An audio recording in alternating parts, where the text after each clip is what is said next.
Hello students, good morning to all. Today we will study the microwave linear beam tubes, that is also called the O-type tubes. In our last lecture we have studied that the conventional tubes cannot be used at microwave frequencies.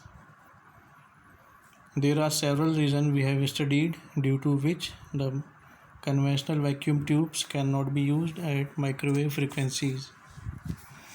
So in this lecture we will study the microwave linear beam tubes that is used at microwave frequencies for high power and microwave signal generation and amplification. So let's start the topic. The first point, the conventional vacuum tubes such as triodes, tetrodes and pentodes are still used as signal source of low output power. Means we can generate only the low output power. Low power can be obtained from the conventional vacuum tubes and at low microwave frequencies, or we can say that at low frequencies. That's why we use the microwave tubes to generate the high power and microwave frequencies. Second point is the most important microwave tubes at present are the linear beam tubes. Linear beam tubes are the most important tubes used for the microwave generation and amplification. Clear? Come to the third point. In a linear beam tube, a magnetic field whose axis coincides with that of the electron beam is used to hold the beam together as it travels the length of the tube. Means the magnetic field and the electron beam, both axes coincide in the travel, that is travel in the length of the tube. In these tubes, electrons receive potential energy from the DC, this is DC, from the DC beam voltage before they arrive in the microwave interaction region, and this energy is converted into their kinetic energy.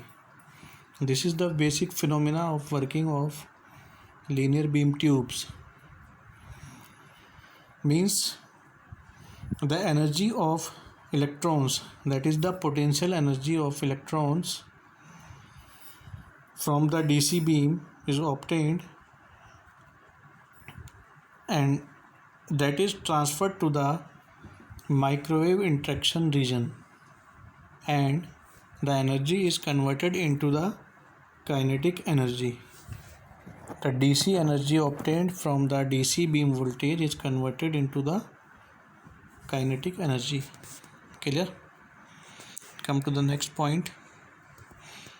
In the microwave interaction region, the electrons are either accelerated or decelerated by the microwave field and then bunched as they drift down the tube. Means as long as the electrons are moving in the tube, they are either accelerated or decelerated. That depends on the microwave signal, that is microwave interaction region. If the signal is positive half cycle, then the electron will be accelerated. If the signal is in the negative half cycle, then the electron will be decelerated by the microwave field, and according the acceleration and deceleration, the bunching of electron is obtained.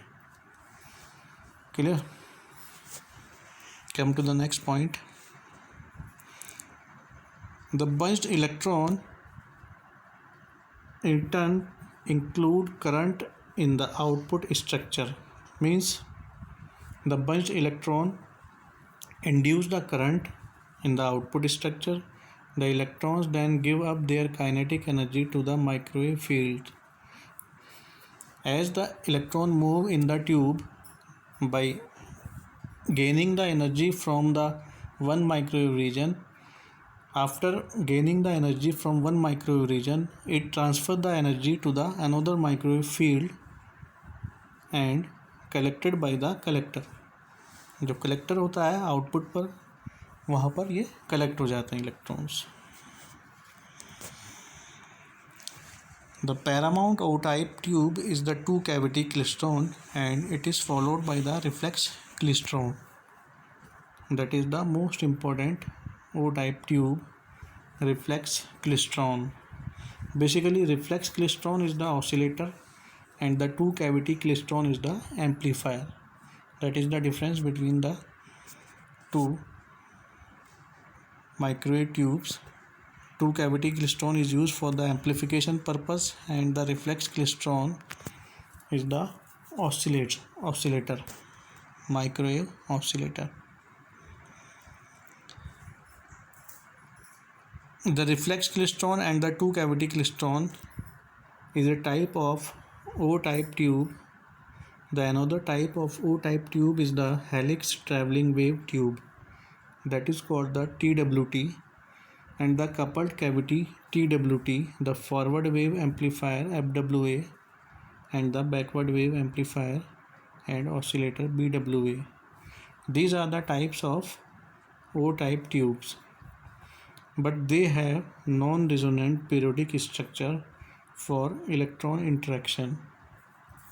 Clear? The another type is twistron, which is a hybrid amplifier that uses the combination of klystron and TWT component. As we have divided the O-type tubes into klystron and the TWT structure, the twistron is the mixture of, or we can say the combination of, klystron and the TWT components. It uses the principle of klystron and the TWT components. The O-type traveling tubes are suitable for the amplification. O-type tubes are used for the amplification purpose. At present, klystron and TWT amplifiers can deliver peak power output up to 30 megawatt. Means we can obtain the 30 megawatt output from the klystron and the TWT amplifier with a beam voltage of order 100 kilovolt at a frequency of 10 gigahertz. The average power output are up to 700 kilowatt. Clear? The gain of these tube is on the order of 30 to 70 dB. That is the highest gain of the order of 30 to 70 dB, and the efficiency is from 15 to 60%. The bandwidth is from 1 to 8% for klystron and 10 to 15% for TWT. Clear? These are the classification of linear beam tubes. As you can see that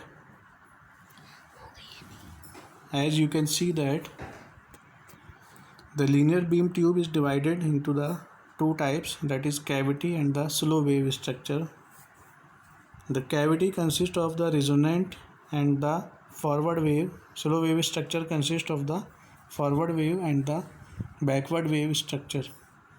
The resonant tubes are the klystron, reflex klystron, and the forward wave and the backward wave are the helix TW2 and TWT and the BWO structures. That is helix, also called the coupled cavity source.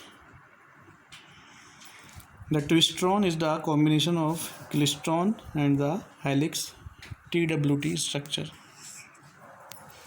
So this was all about the linear beam O tubes, that is the microwave tubes. So we will study in the next lecture the klystron amplifier. Okay, thank you all.